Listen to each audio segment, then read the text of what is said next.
Dünyanın hansı ölkəsində yaşamasından asılı olmayaraq, məni izləyən bütün soydaşlarımı salamlayıram. Bildiyiniz kimi, Azərbaycanda amnistiya aktı qəbul edilibdir.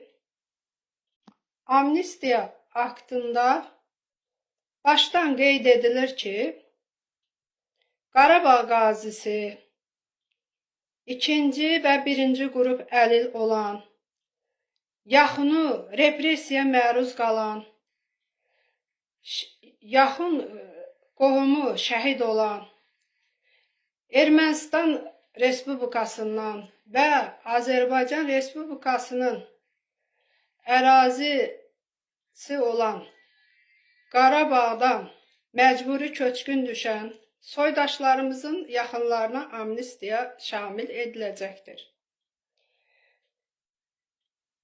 Bu başlıqdan sonra da aşağıda belə bir qeyd edilibdir ki, amnistiya bu maddələrlə həbs edilən insanlara şamil edilmir.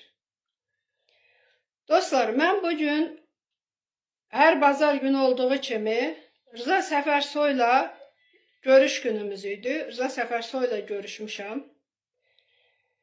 Məni izləyən, dəstəkləyən dostları bir daha salamlayıram. Hər kəsdən rica edirəm ki, canlı efirimizi dəstəkləsin, bəyənsin, paylaşsın, yorum yazsın. Çünki bugün ölkəmizdə ən vacib məsələ olan məhbuslar və amnistiya barəsində danışacağım. Dostlar, öncə qayıdım əvvəlki fikrimə. Bugün Rza bəylə görüşdüm. Rza bəyin sağlıq durumu çox ağır vəziyyətdədir. Zaten bu barədə mən dəfələrlə çıxışlar etmişəm. Aidiyyəti qurumlara müraciət etmişik. Rza bəyin vəkili Nazim Musayev və ikinci vəkili Fəxrəddin Mehdiyev bütün aidiyyəti qurumlara rəsmi olaraq müraciət edibdir. Mən özüm Ədliyyə Nazirinin tibbi işlər üzrə müavini Abidin Hüseynovun qəbulunda olmuşam. Tibb baş idarəsinin rəhbəri Cəmil Kamillinin qəbulunda 2 dəfə olmuşam. Bəli, qəbullarda normal qarşılayıblar, söz veriblər. Ancaq elə verdikləri söz olaraq da qalıbdır. Artıq Rza bəy Səfərsoy 2 il 1 aydır ki, saxta ittihamla həbsdədir.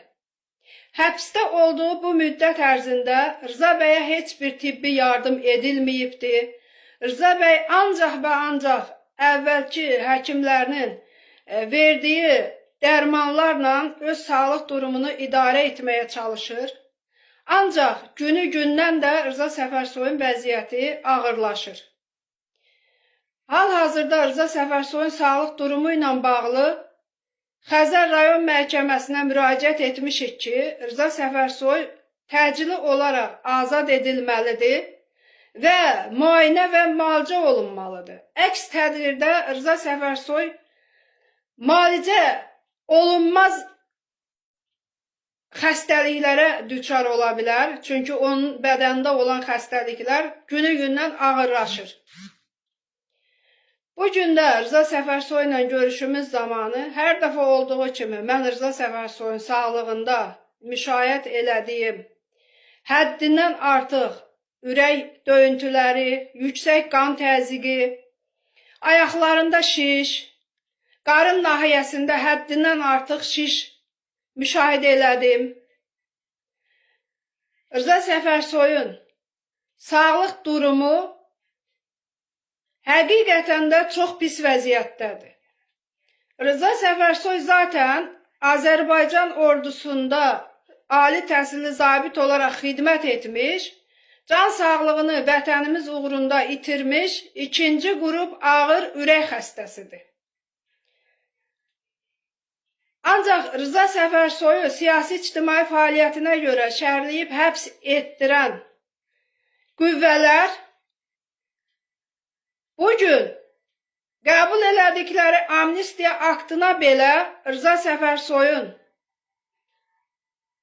maddəsini, o saxta maddəni daxil etməyiblər.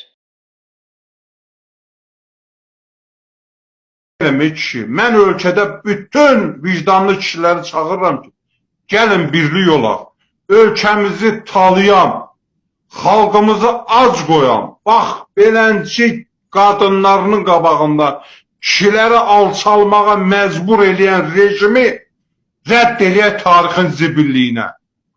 Dünyanın heç bir yerində belə bir rejim yoxdur. Azərbaycanda gəliblər, bir qrup talancı gəlib, zülm eləyə hakimiyyəti əllərində saxlayırlar. Bu zülmə qarşıda əsl kişilər çıxacaq. Əsl kişilərə səslənim, gəlin birlik olaq və bunları göndərək.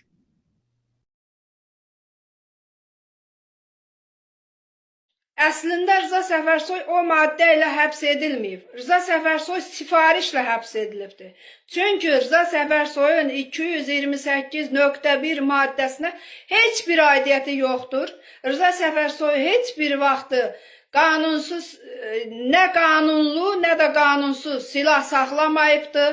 Sadəcə olaraq Rza Səfərsoyun silahı hal-hazırki Azərbaycan hakimiyyətinin rüşvətxor məmurlarını tənqid etməsi olubdur, sözü olubdur. Rza Səfərsoyun odlu alovlu çıxışları olubdur. Ona görə də Rza Səfərsoy şərrənibdir, həbs olunubdur. Rza Səfərsoy 16 yaşından Azərbaycanın ərazi bütövlüyü uğrunda döyüşmüş və sonra da ali təhsilli zabit olaraq Azərbaycan ordusunda 16 il xidmət etmiş, kapitan rütbəli, ehtiyatda olan zabitdir.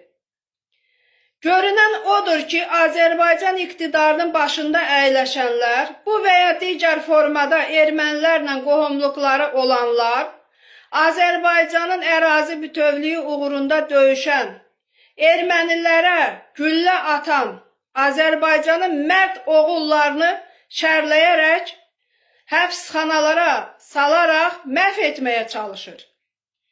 Çünki heç kimə sir deyil ki, artıq Azərbaycanda 200-ə yaxın bizim bildiyimiz sosial şəbəkələrdən bildiyimiz məlumata görə qazilərimiz məmur özbaşınalığından, haqsızlığından intihar ediblər. Qarabağ döyüşlərində ermənilərin öldürə bilmədiyi Azərbaycanın igid oğullarını hal-hazırki hakimiyyətin tərkibində olan ermənilərlə bu və ya digər formada qohumluq əlaqəsi olan məmurlar öldürürlər.